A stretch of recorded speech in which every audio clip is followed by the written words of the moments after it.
Efesios 4, versículos 14 y 15 en la Biblia de las Américas dice así: para que ya no seamos niños sacudidos por las olas y llevados de aquí para allá por todo viento de doctrina, por la astucia de los hombres, por las artimañas engañosas del error, sino que hablando la verdad en amor, crezcamos en todos los aspectos en aquel que es la cabeza, es decir, Cristo.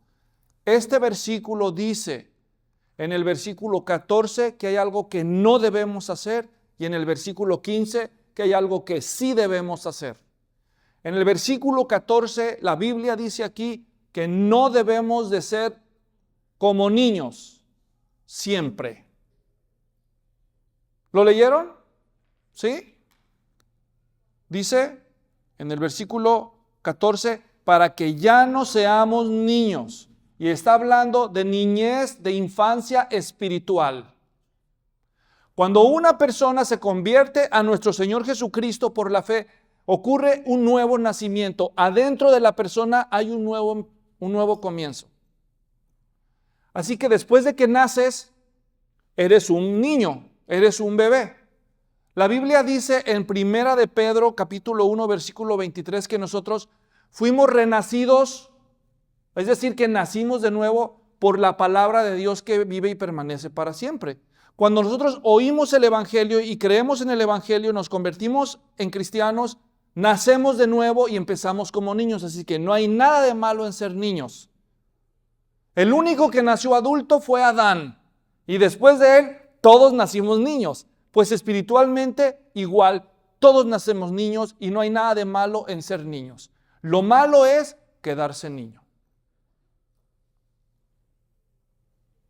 En el mismo pasaje de Pedro, pero un poco más adelante, en el capítulo 2, versículo 2, dice: como niños recién nacidos, deseen la palabra, la leche espiritual de la palabra, para que por ella crezcan para salvación. Así que ya los niños se espera que crezcan.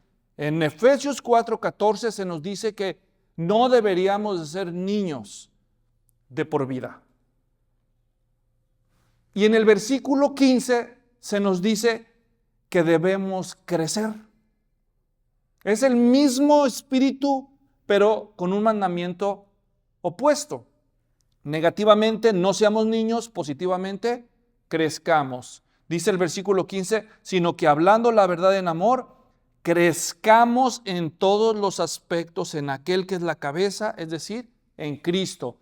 Dios espera que sus hijos que nacen crezcan. Crezcan. ¿Y usted está creciendo espiritualmente?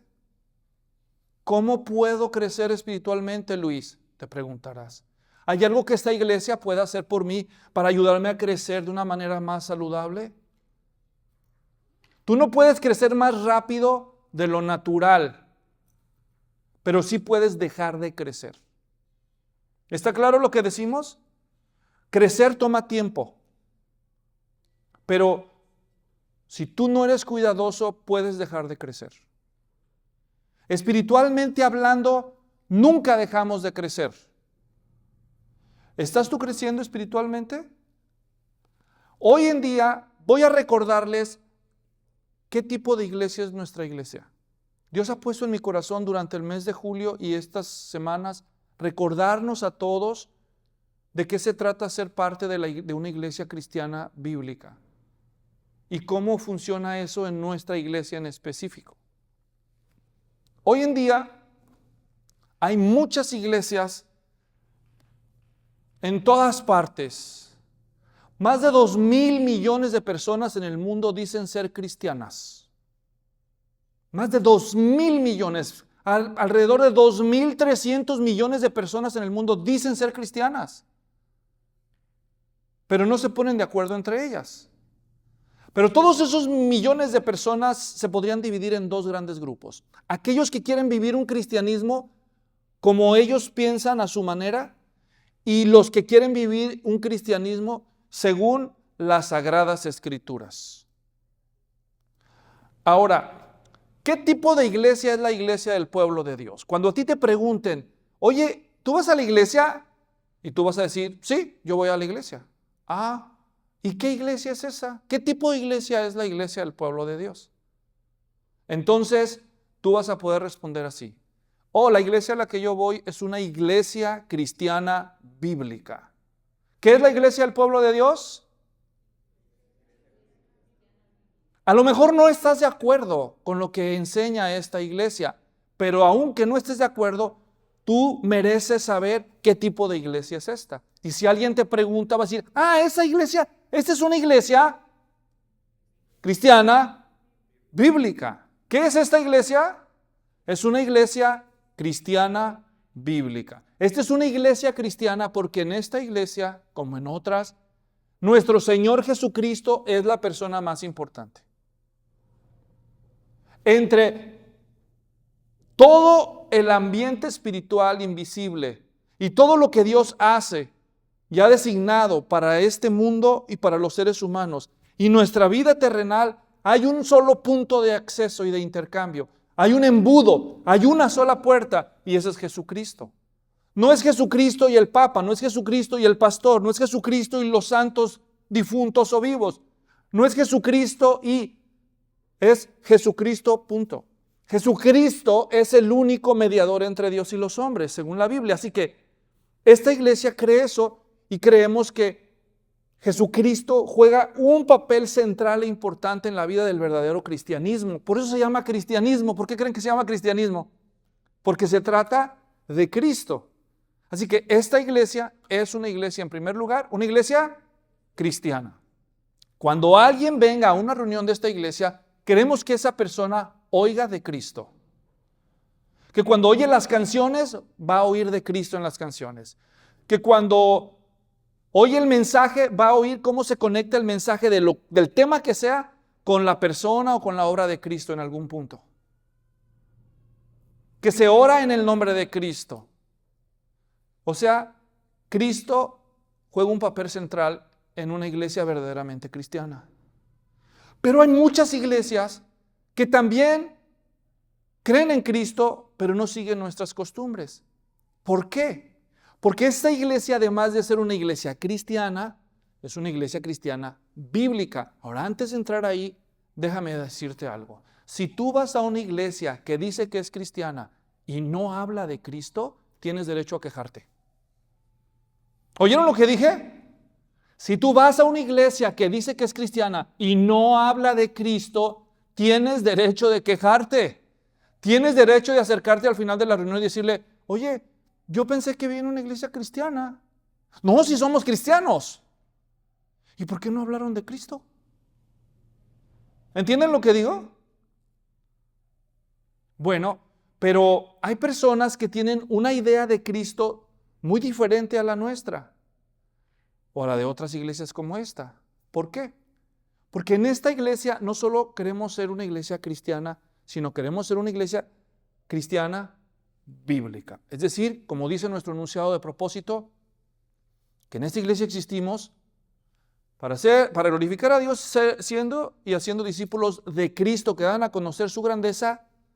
Y luego dice, conforme a las Escrituras. Ese es el distintivo. Que queremos ser cristianos conforme lo dicen las Sagradas Escrituras. No es conforme a lo que dice un grupo u otro grupo, o lo que le enseñaron las generaciones anteriores, o una costumbre, una tradición. Es conforme a las Sagradas Escrituras. Las Sagradas Escrituras para nosotros tienen un rol muy importante, muy serio. Y lo que ellas nos enseñan de Jesús, eso es lo que queremos creer, es lo que queremos compartir, es lo que queremos imitar. Por eso decimos que somos una iglesia, ¿de qué tipo? Cristiana, bíblica. Y hay otras iglesias como esta, hay muchas iglesias como esta.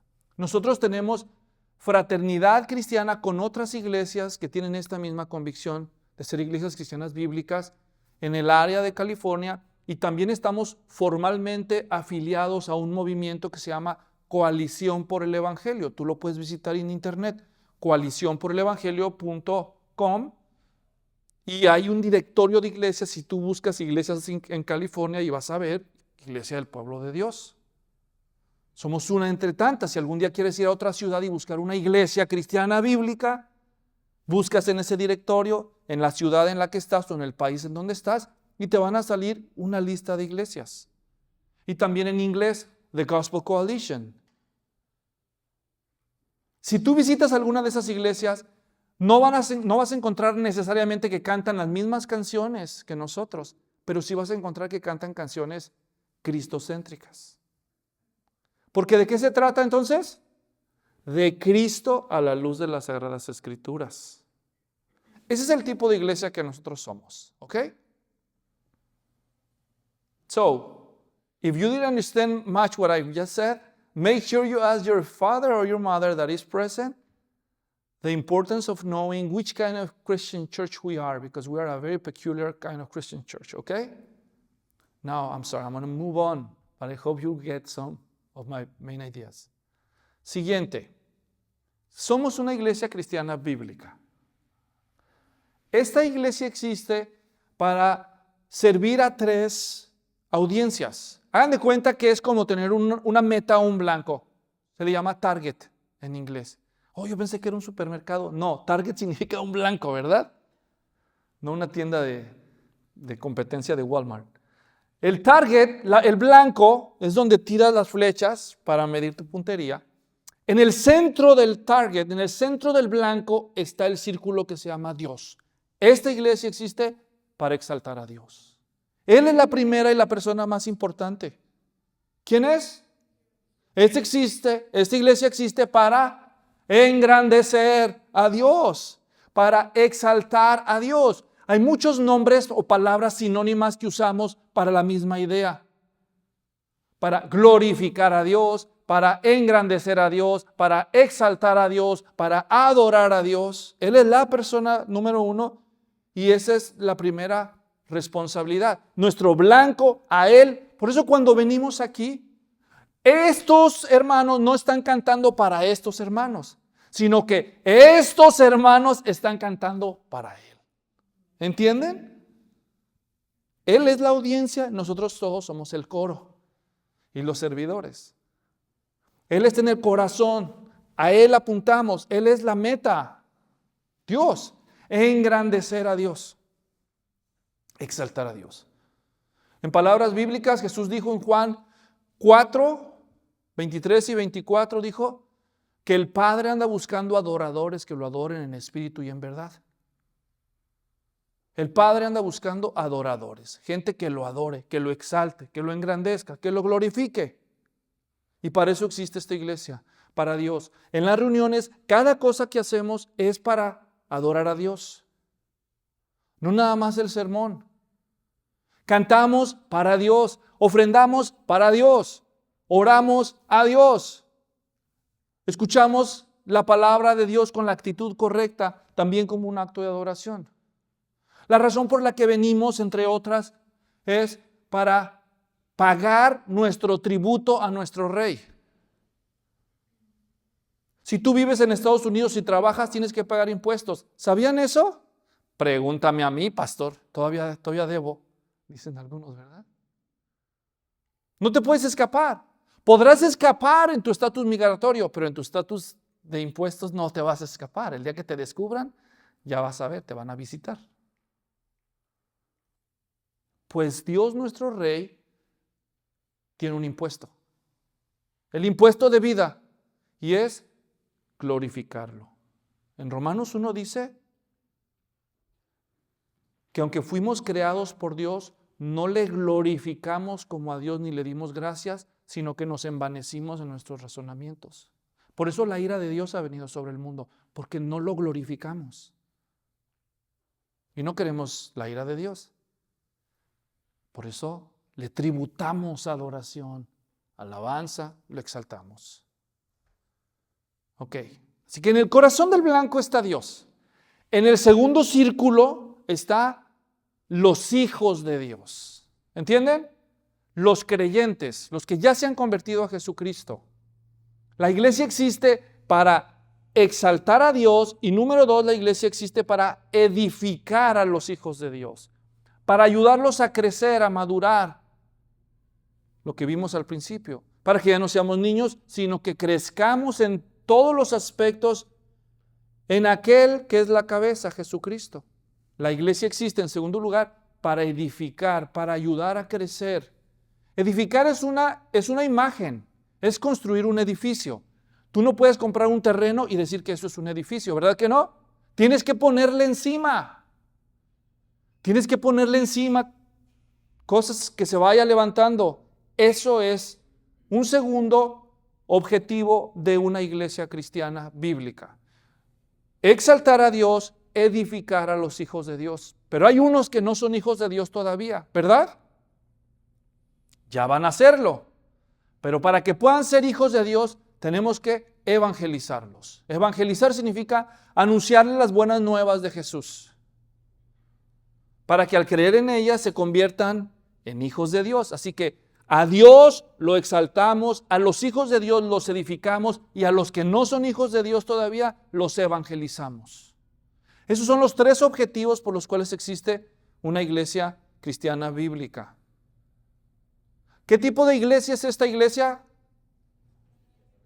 Una iglesia cristiana bíblica. ¿Y cuáles son sus tres objetivos? Exaltar o engrandecer a Dios, edificar a los hijos de Dios y evangelizar a los que no son hijos de Dios. ¿Está claro hasta aquí? Todo lo que he dicho es recordatorio. Todos los que han tomado la clase de membresía probablemente se acordarán que yo hablé algo de eso en aquella clase. Ahora, ¿cómo hacemos en esta iglesia para ayudar a una persona desde cualquier punto donde se encuentre en su viaje espiritual? ¿Cómo le ayudamos a esa persona a entrar al camino para llegar a la meta de adorar a Dios, edificar a los creyentes y evangelizar a los no creyentes? ¿Cómo hacemos? Nosotros tenemos un proceso, un sistema o un mecanismo. Ustedes deben de saber que hay muchas formas de ayudar a las personas a crecer espiritualmente, pero toda buena iglesia tiene cuando menos una muy clara. Es solo una, no es la mejor o la peor, pero es una que es clara. Cada iglesia escoge su proceso, su manera. Ahora yo les voy a compartir o les voy a recordar, a los que ya saben se los voy a recordar y a los que no saben se los voy a mostrar. Porque no se trata una iglesia de venir a sentarnos, nada más decir, ya cumplí mi deber religioso una vez a la semana y vámonos a seguir con nuestra vida. No, este es otro tipo de cristianismo. Aquí vamos en pos de Jesús, a ser sus discípulos. Así que nuestra iglesia tiene etapas. Les voy a mencionar 6 etapas que más o menos siguen una secuencia lógica, aunque en la práctica no siempre se cumplen en la misma secuencia en cada persona. Pero no importa dónde estés tú, estas son las etapas. Ahora, primero, antes de entrar a ver el diagrama que les voy a mostrar, quiero que se imaginen una línea aquí en el suelo. Allá está un extremo, allá está el otro extremo. Voy a empezar por este extremo. En este extremo están los que no conocen a Dios y en aquel extremo están los que lo conocen y lo sirven mucho. Y aquí en el centro hay una frontera. Aquí hay una frontera, un punto de cambio. Y es lo que se llama convertirse en cristiano. Cristiano bíblico. De aquí para allá es lo que normalmente llamamos y la Biblia llama los no creyentes. Los que todavía no son hijos de Dios, los que no son convertidos. Y de aquí para allá, los que ya son creyentes, ya son convertidos. Por eso dije, esto es como una frontera, donde hay un cambio muy importante, espiritualmente hablando. Ahora, no todos los no creyentes son iguales, hermanos. Todos ustedes fueron no creyentes, y algunos tal vez todavía lo son. Pero no todos son iguales. Hay personas que, en este punto voy a usar esta raya aquí de referencia. Esta es la conversión a Cristo. Aquí hay personas que están aquí pegadas. Ya se la saben de todas. Se saben el evangelio, se saben los versículos de memoria. Los han llevado a la iglesia desde niños. Se saben las lecciones. Es más, si el pastor se enferma, pueden pasar y predicar. De verdad, no estoy mintiendo. Han oído tanto que saben tanto y se la saben. El único El único elemento que les falta es creerlo. Todavía no lo creen, pero ya se lo saben. Y hasta se lo saben mejor que algunos que ya están de este lado. Se lo saben, pero no lo creen. Todavía no experimentan en su propio corazón la conversión. Así que ya están aquí, ya están pegados a la línea. Nomás les falta cruzar. ¿Está claro? Ok. Pero hay otros que no saben todavía todo, saben algunas cosas. Y luego hay otros que saben muy pocas cosas. Hay otros que saben casi nada. Hay unos que no saben casi nada, que hasta creen que todos los dioses de todas las religiones son el mismo, nomás cambian de nombre. Todos los caminos llevan a Roma. Ellos creen eso, para que vean cuán lejos están, cuán confundidos están. Hay otros que ni siquiera creen que hay un Dios, solo creen que hay una especie de energía que todo lo controla y todo lo... Y luego hay otros, todavía más atrás, que creen que detrás de cada piedra, de cada objeto, de cada planta, hay un espíritu. A eso se le llama animismo. Y luego hay otros todavía más atrás que dicen, no, yo no sé. Yo no sé. Pues ¿crees en Dios? No sé. ¿No crees que existe Dios? No sé. A eso se le llama agnosticismo. Y luego atrás de eso todavía hay otro. Los que dicen, no, Dios ni existe. Y eso se llama ateísmo. O sea, ¿qué estoy diciendo? Que de esta línea para allá, no todos son iguales. Hay mucha gente. Entonces, nuestro trabajo como cristianos es encontrar a cada persona y pedirle a Dios que nos ayude a descubrir en qué punto de la jornada está y ayudarle a dar un paso más cerca de Jesús. No podemos esperar que una persona que esté aquí pues va a dar un paso a la primera y llegar hasta acá. Pues Dios puede hacer el milagro, pero normalmente no pasa eso. Normalmente un ateo o un agnóstico primero experimenta una preconversión donde empieza a descubrir que no, Dios sí existe. No, sí se puede saber si Dios existe o no. Pero no es un solo Dios con diferentes máscaras. Y así hasta que ya llega aquí y cruza la frontera. ¿Están siguiendo la lógica? Esos son los que no son cristianos. Y todos ustedes estuvieron en algún punto de esos. Y algunos todavía están ahí. Pero Dios está haciendo su trabajo. Los trae en su propio proceso. Pero digamos que un día tú oyes el Evangelio, entiendes que Jesús es Dios en verdad, vino al mundo, se hizo hombre, vivió una vida sin pecado y luego dio su vida para morir por ti. Tú aceptas ese hecho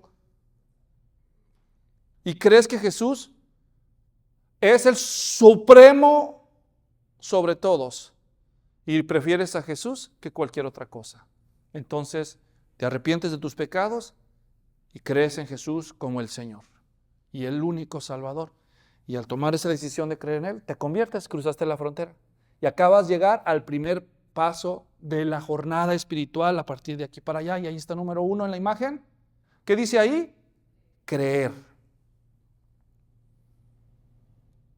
Así que nosotros queremos que todos los que no han entendido, Dios nos conceda traerlos algún día para que lleguen ¿a qué? Pero cuando creen, nacen de nuevo. No queremos que se queden así. El segundo objetivo, entonces, una vez que ellos han creído, no queremos dejarlos ahí. Queremos que se muevan a la siguiente etapa. Número 2, ¿cuál es la siguiente etapa? Crecer. No queremos que se queden de enanos espirituales toda la vida. ¡Ay, qué bonito bonsái! ¿Saben qué son los bonsái, no? ¿Quién tiene un bonsái aquí? ¿Alguien tiene un bonsái? ¿Qué son los bonsái? Neri, ¿tú sabes qué es un bonsái? ¿No? ¿Alguien sabe qué es un bonsái? ¿Qué, Elsa? Sí, son esos árboles enanos. Qué bonitos adornos son. Pero no dan fruto. Bueno, y si dan, no sirve para nada, ¿verdad? Más chiquito que la semilla de una uva, ¿verdad? Son decorativos, fenomenales decoraciones los bonsái. Aparte de eso, no dan madera, no dan sombra, no dan fruto, pero ¿qué trabajo dan? Así hay muchísimos cristianos bonsái. Son excelentes decorativos. Hágase para allá, Luisito. Ay, hermano, póngase allá, por favor, estamos trabajándonos. Son unas excelentes decoraciones, pero aparte de eso, no quiero decir que estorban, porque también las decoraciones embellecen, ¿verdad? Pero no crecen. Tienen vida, pero están allí, enanitos. Pero Dios no quiere bonsáis. Dios quiere robles. Dios quiere fruto. Dios quiere que crezcan sus árboles.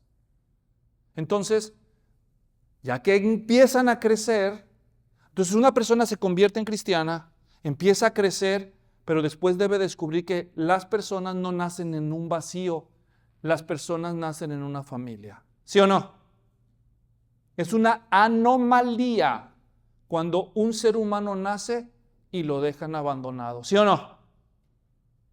Lo natural es nacer en una familia. Levanten la mano los que tienen hermanos aquí en la carne, ¿no? Hermanos físicos o hermanas. Levanten su mano alto. No se avergüencen de su familia que tiene.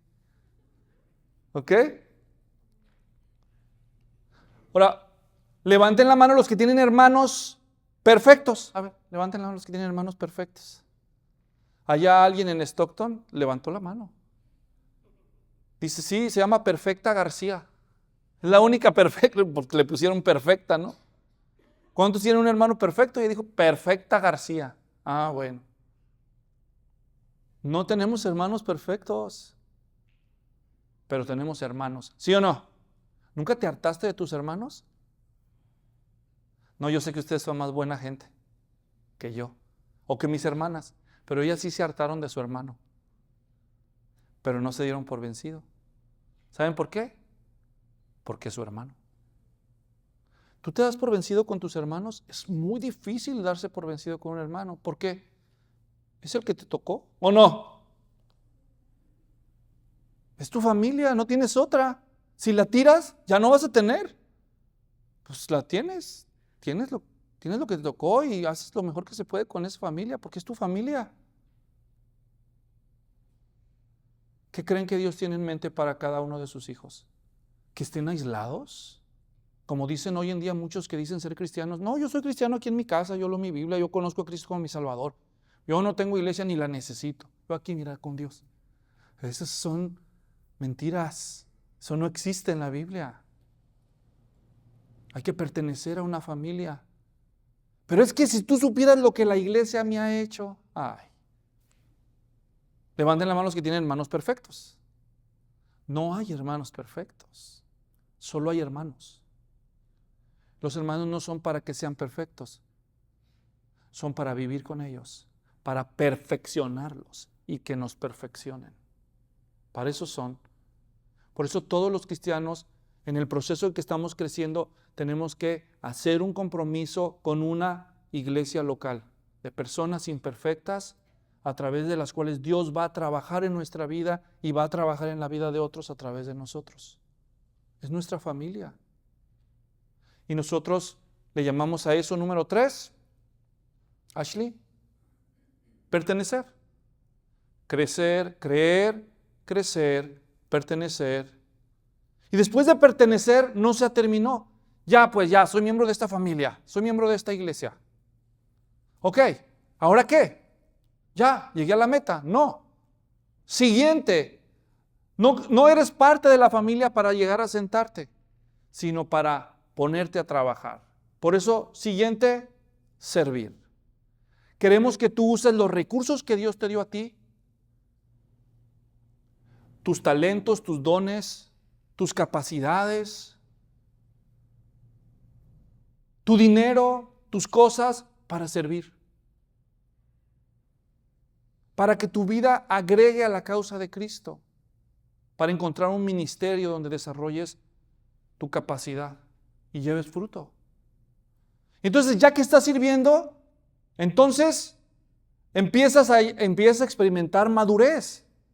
Servir es parte de crecer, pero cuando tú has crecido lo suficiente, vas a llegar al punto donde eres capaz de empezar a reproducirte.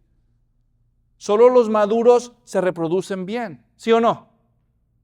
¿Verdad? Y espiritualmente hablando, aquí esa etapa la llamamos número 5, discipular. Tú no eras cristiano antes, pero te convertiste y ya llegaste a ser discípulo y te ayudaron a crecer. Pero debe llegar un punto donde tú has crecido lo suficiente para tú ahora ayudar a otros a empezar el proceso. Así que tú ya vas avanzado como discípulo y ahora tú regresas y empiezas a ayudar a otros en ese camino. Y tú les empiezas a mostrar el camino, a mostrarles la grandeza de Dios en la persona de Cristo. Que pueden ser hijos de Dios a través del Evangelio, arrepintiéndose y creyendo. Y luego una persona te conoce y confía y Dios le da gracia a tu persona delante de sus ojos y se convierte en cristiana y la ayudas a crecer. Y luego se hace parte de la iglesia. Y luego empieza a servir. Y luego tú repites el proceso y ayudas a otro. Eso es muy excepcional. Hay personas que Dios les da esa capacidad de llevar persona tras persona y combinarlos por todo el proceso. ¿Han visto a alguien que llegó sin ser cristiano y luego cómo se convierte? Y luego cómo crece y lo empiezan a ver sirviendo. Y eso es una alegría para todos. ¿Sí o no? Pero lo que normalmente sucede no es eso. Lo que normalmente sucede es que este proceso lo hacemos en equipo. Unos de ustedes nos presentan amigos, otros les muestran cariño, aceptación, otros les hablan el evangelio, otros los discipulan, otros los incluyen en un ministerio, pero entre todos estamos en diferentes niveles haciendo este equipo. ¿Captan o no? Así es como normalmente sucede. Entre todos estamos ayudándonos unos a otros para hacer ese trabajo. Pero cuando una persona llega al punto de discipular, que es buena para ayudar a otros, ha sido destacable su trabajo en cada una de las etapas, es imposible que la iglesia no se empiece a dar cuenta. Ustedes empiezan a ver gente así, dicen, wow, mira esta persona, mira esa hermana, mira y mira ese hermano. Y empiezan a notar esa autoridad moral que se gana porque es fiel y ha hecho este proceso. Entonces la gente dice, no, esta persona es un líder. Y ese es el último de los 6 puntos, Ashley, dirigir. Hay personas que son capaces de hacer lo que acabo de decir, de discipular, no solo con personas, sino que después lo pueden hacer con varias personas. Y esas personas entonces empiezan a demostrar liderazgo. Liderazgo delante de todos. Ellos no es que estén aspirando a liderazgo, simplemente lo evidencian y todos nos damos cuenta de eso. Ahora, vamos a ver cada una de estas con un poco de más profundidad. Regresemos a la primera. Siguiente, Ashley, por favor. Dijimos que la primera meta es ayudar a personas a creer. ¿Cómo lo hacemos nosotros? Bueno, cada iglesia tiene que buscar formas de presentar el evangelio para que la gente que no comprende el evangelio pueda comprenderlo y creerlo. Hay miles de formas de presentar el evangelio. El mensaje es el mismo y las maneras son muchas. Una forma lista para que todos ustedes la usen en esta iglesia es un material, una clase que se llama ¿Qué es un cristiano? ¿Cuántos de ustedes han o estudiado o enseñado la clase de qué es un cristiano? Levanten la mano, alto. La clase de qué es un cristiano, ok, muchos ya lo han hecho. Algunos ya estaban muy adelantados en el proceso, pero estudiaron qué es un cristiano para poderlo enseñar a otros. En esta iglesia tenemos este curso de 12 lecciones, formato de maestro y formato de alumno, que cualquiera de ustedes puede ya sea recibir o puede compartir con otros. Y la meta del curso de qué es un cristiano, lo que está en el centro es que una persona se convierta y se bautice. Ese es el objetivo. Oye Luis, ¿y por qué a mí no me dieron la de qué es un cristiano? ¿Ya te convertiste en cristiano? Sí. ¿Y ya fuiste bautizado? Sí. Ah, pues por eso, porque ya lograste el objetivo. ¿Entienden lo que decimos? Pero todavía la puedes estudiar para enseñarla, pero no porque la necesites, porque tú ya lograste el objetivo. ¿Cuál era el objetivo? Cruzar esta frontera, convertirte y ser bautizado. Pues yo ya me convertí y soy bautizado. Cuando yo me convertí, hermanos, yo me convertí el 22 de octubre de 1989 y fui bautizado el 29 de octubre de 1990, 1 año y 10 días después. Digo, 1 año y 7 días después. 1 año me tomó ser bautizado. Yo pensé que eso era el final. Como yo fui tan enemigo del evangelio, ¿hubieran visto? No lo creerían. Yo fui tan enemigo del evangelio. Malditos sectarios, les decía. A mí no me lavan el cerebro. A otro perro con su hueso. No, yo les dije de todo.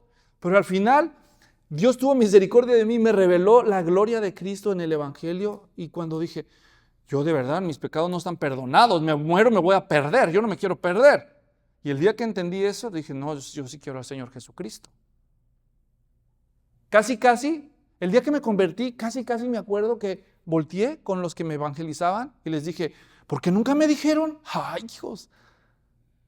Ellos decían, 3 años con este necio. Pero Dios tenía su tiempo para mí.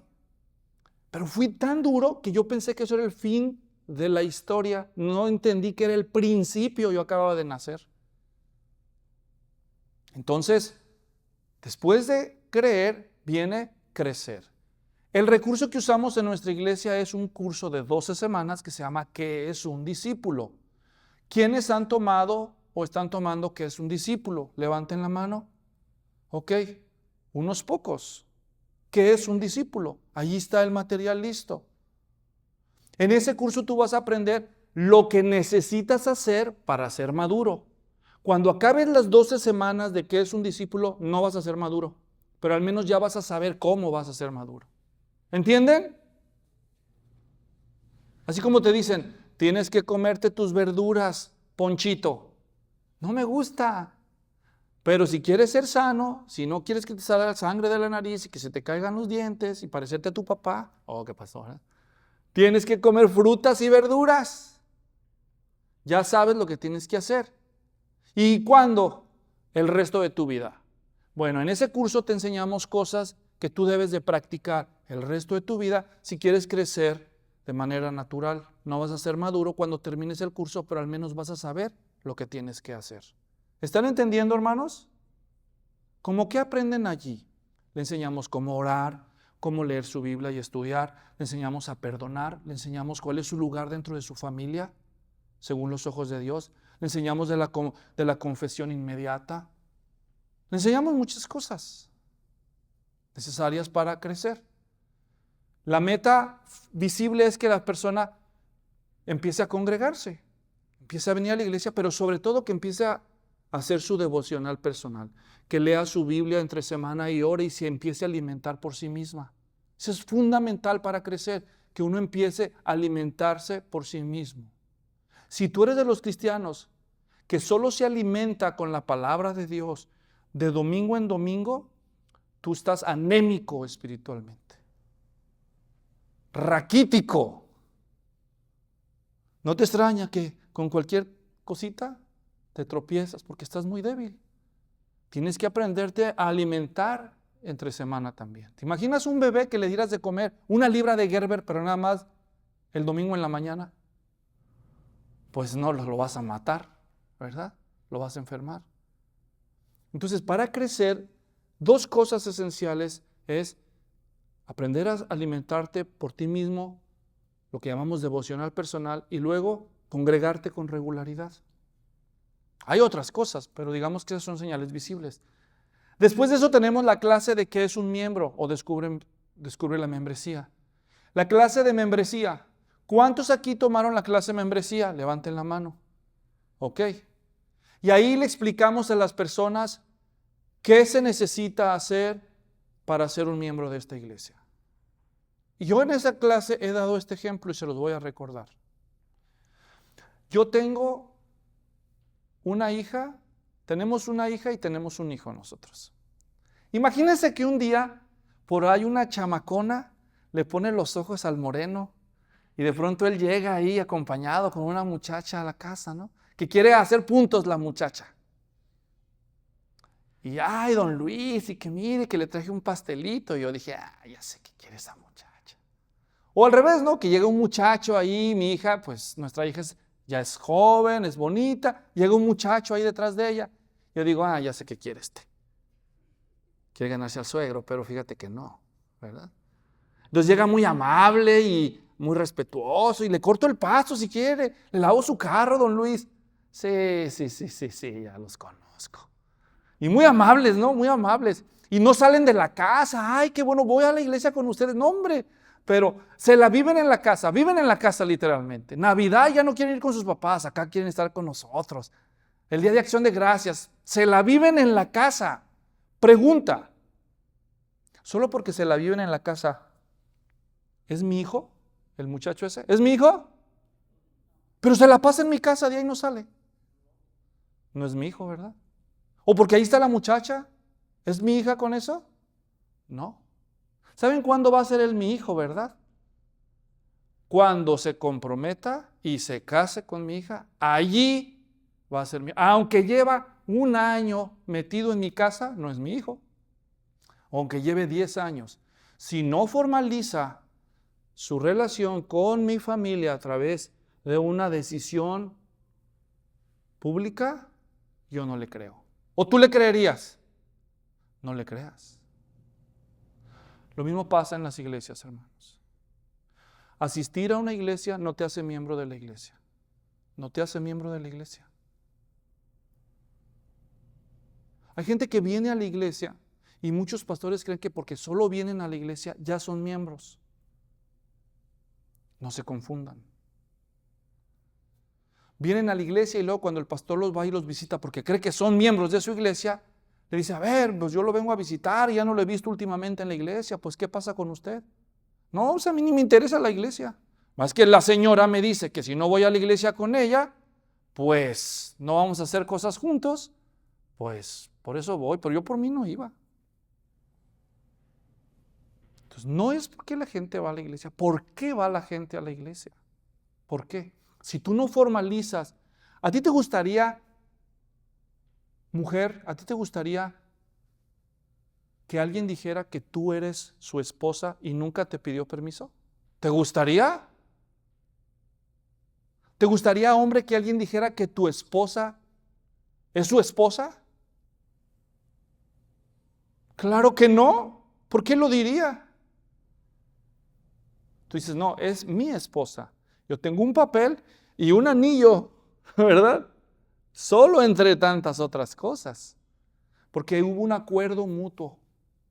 ¿Sabes cómo se hace miembro de una iglesia seria una persona, hermanos? ¿Saben cómo? Poniéndose de acuerdo. Si tú quieres que una iglesia, que los pastores de una iglesia sean tus pastores, díselos. Yo quiero que ustedes sean mis pastores. Y ellos te van a decir, muy bien, estos son los requisitos, estas son las responsabilidades, estos son los privilegios. Ah, caray, no sabía. Bueno, ya sabes ahora. ¿Todavía quieres que sea tu pastor?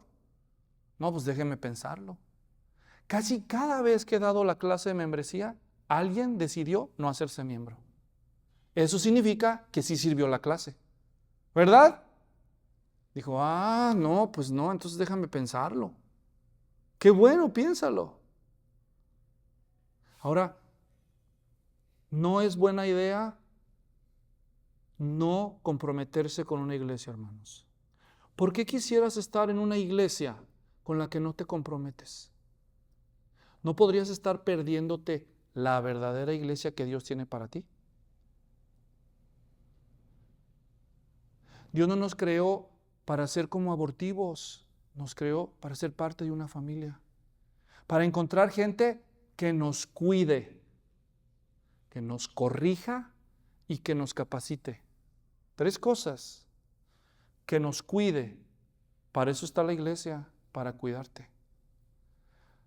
Pero a veces no hay que cuidarte de otros, hay que cuidar a otros de ti.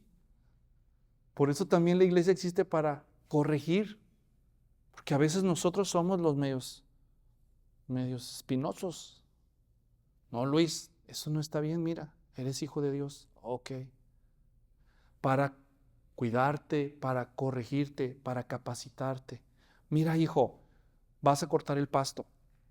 Yo, como alguien dijo por ahí, que creía que ser hijo se trataba de ser esclavo de sus padres. A veces así se siente cuando uno es hijo, ¿no? Pero ¿cuál es el trabajo de los padres? Enseñarle cosas, enseñarle a hacer ciertas tareas para su vida. Esa es una familia. Y ustedes y yo necesitamos una familia espiritual. No porque son perfectos, porque nosotros no lo somos. Entonces, la meta es llegar a ser un miembro activo de esa iglesia. Siguiente, tenemos una clase que se llama ¿Qué es un servidor? Voy a refinar ese material que nos enseña cuáles son las actitudes de un verdadero siervo de Cristo, cómo descubrir nuestros dones, talentos y cómo ponerlos en práctica en un ministerio, cómo usar los recursos materiales y personales que Dios nos ha dado para servir y contribuir a la causa de Cristo. ¿Qué es un servidor? La señal visible, ofrendar, ser parte de un ministerio. Luego, discipular, tenemos una clase que se llama ¿Qué es un discipulador? Siguiente. ¿Cuántos han tomado o están tomando qué es un discipulador? ¿Alguien ya la ha tomado aquí? Bueno, pues en Stockton ahorita están tomándola varios. ¿Qué es un discipulador? Nos enseña ahora cómo evangelizar, cómo discipular y cómo dirigir un grupo pequeño. Ahora el ciclo ya se está completando. Antes era cómo yo ser salvo con el evangelio, ahora Él te enseña cómo ser salvo. Cómo ser discípulo y ahora Él te ayuda a ser discípulo. Y ahora también cómo hacerlo en un grupo pequeño. Y después de eso, los que destaquen y quieran ser líderes, estoy también refinando una clase que se llama ¿Qué es un líder? Pero tengo toda una serie de cursos de la Escuela de Liderazgo Bíblico, donde se le enseñan diferentes cosas. Y la meta es que estas personas que son buenas para ayudar a nivel individual lleguen a dirigir un grupo pequeño, un ministerio o la iglesia misma. Y ahora, estas son las últimas preguntas para usted. ¿Se acuerdan al principio leímos Efesios 4, 14 y 15? El 4:14 decía lo que no debemos ser. ¿Se acuerdan qué era eso? ¿Qué es lo que no debemos ser? Ser niños, ¿verdad? Ser niños. Y el 15 decía lo que sí debemos ser. ¿Qué debemos ser? ¿O qué debemos hacer? Según el 15. Crecer, ¿verdad? Ya no ser niños, sino crecer en todos los aspectos. Ahora, me gustaría que tú te preguntes, ¿en qué parte del proceso estás tú? ¿Y cuánto llevas ahí? ¿En qué parte del proceso estás tú? ¿Y cuánto llevas allí? ¿Estás creciendo o estás atorado o atorada? Cómodo ahí. Estás como quien dice, como los que juegan béisbol, que están a un lado de las bases y están viendo cómo los corredores pasan y hacen home run, pasan y anotan carrera, y pasan de primera a segunda, tercera y al home y hacen carrera. Y tú les echas porras, ánimo, ánimo, ánimo, pero tú no le entras a la carrera. Tú ves a otros pasar, a pasar. O tal vez tú estás ahí en primera, o tal vez en segunda. No, por eso yo no veo el béisbol, Luis, ¿verdad? Pero ¿sabe de lo que estoy hablando? ¿Dónde estás? ¿Hacia cuál te debes mover? ¿Hacia cuál te debes mover? La iglesia existe para ayudarnos unos a otros a crecer. Ahora, termino con esto. El sexto, ¿qué es un líder? ¿Qué es un líder? En la próxima enseñanza, si Dios me presta vida, les voy a recordar qué significa ser líder de una iglesia. Vamos a recordar las características de un líder en un hogar, de un líder en un trabajo y de un líder en una iglesia. Y tú vas a poder evaluarte a la luz de esas características, de esas imágenes que vamos a conocer. Y vas a preguntarte, ¿en qué área me falta trabajo? ¿En qué área necesito crecer? Y luego les voy a preguntar a ustedes, ¿qué personas ves tú en la iglesia que empiezan a mostrar liderazgo? O al menos que tienen potencial. Porque queremos crecer y tener un liderazgo en la iglesia. Nuestra iglesia ya va acercándose al 7º año. 7º año. Y necesitamos más líderes. Y Dios suple líderes. Así que nuestra meta es preguntarle a Dios, y la iglesia va a tener parte de esa respuesta. Ustedes se dan cuenta qué personas cumplen o tienen potencial de liderazgo. Y una vez que hagamos personas con potencial de liderazgo, fíjense lo que vamos a hacer. Yo voy a pasar unas boletas en las próximas semanas cuando llegue su momento y simplemente les voy a preguntar, pon tu nombre ahí, pon el nombre de 2 varones que tú crees que tienen potencial de líder en la iglesia. ¿Y para qué vas a hacer eso, Luis? Cuando ya colectemos esas boletas, yo voy a publicar nada más los resultados finales. Voy a decir, mira, nuestra iglesia, tantas personas creen que tú tienes potencial de liderazgo. Una cosa es tener potencial y otra cosa es cumplir las características. Pero nuestra iglesia cree, el Espíritu Santo que está obrando en el corazón de esta iglesia cree que tú tienes potencial de liderazgo. ¿Tú lo crees? ¿Quieres hacer algo con eso? Entremos, trabajemos en equipo. ¿Y qué tal si alguien dice, no, pues nadie votó por mí, pero yo sí quiero aprender? Pues bienvenido. Va a estar abierta la puerta para todo el que quiera aprender. Voten por él o no, pero al menos queremos ser sensibles a lo que se ve, al menos lo que se ve. Y luego entrar en un proceso donde decir, ok, les voy a enseñar, la próxima vez yo les voy a decir cuáles son los 6 puntos, pero después vamos a empezar un proceso el resto del año para trabajar. Y cada quien, según se dé cuenta, va a poder revisar cómo está en cada una de esas 6 áreas. Y cuando pase un periodo, los que son candidatos probablemente ya no van a ser candidatos algunos. Y vamos a ver si el Espíritu Santo nos va a ir confirmando quiénes más pueden ser líderes en esta iglesia. Alguien me dice, ¿no que tu iglesia es dirigida por pastores ancianos? Claro que sí. ¿Dónde están los otros?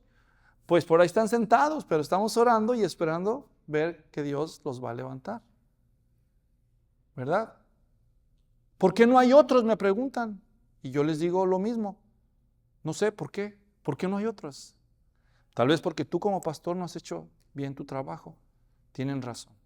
Por eso quiero volver a recordarles estas cosas y abrir la puerta para que todo aquel que quiera entre. ¿Saben por qué hay muchas iglesias que tienen pastoras, verdad? Por desobedientes, pastor, sí. Pero otras veces es porque se cansan las mujeres de ver la pasividad y la apatía de los hombres y se levantan ellas. Cuando una iglesia tiene mujeres por líderes, eso ya es señal del juicio de Dios. Eso ya es señal del juicio de Dios. Pero si hay hombres convertidos, eso no significa que las mujeres no tienen algo que hacer, porque también hay líderes mujeres. Pero hablaremos de eso en la próxima entrega. Oremos por ahora. Padre, te damos gracias en el nombre de Jesús por haber empezado la buena obra en nosotros. Te suplicamos que tú obres en nuestras vidas crecimiento. Ayuda a despertar conciencia, hambre y sed por crecer en cada una de las personas dependiendo del punto en donde están. Y así con los ojos cerrados, si alguien de los que estamos aquí siente que Dios le habla a través de esto y Dios le confronta, puede acercarse conmigo en lo personal, entre semana o en algún momento y decirme, Luis, yo quiero dar el siguiente paso. Yo estoy ahí, yo creo que estoy aquí, pero quiero dar el siguiente paso. ¿Quién me puede ayudar? ¿Cómo puedo empezar esa clase? ¿Qué puedo hacer? Acérquese y con gusto le ayudaremos. Padre, bendice a tu pueblo el resto de esta semana. Acompáñale, Señor, con tu bendición en el nombre de Jesús. Amén. Dios le bendiga. Estamos despedidos.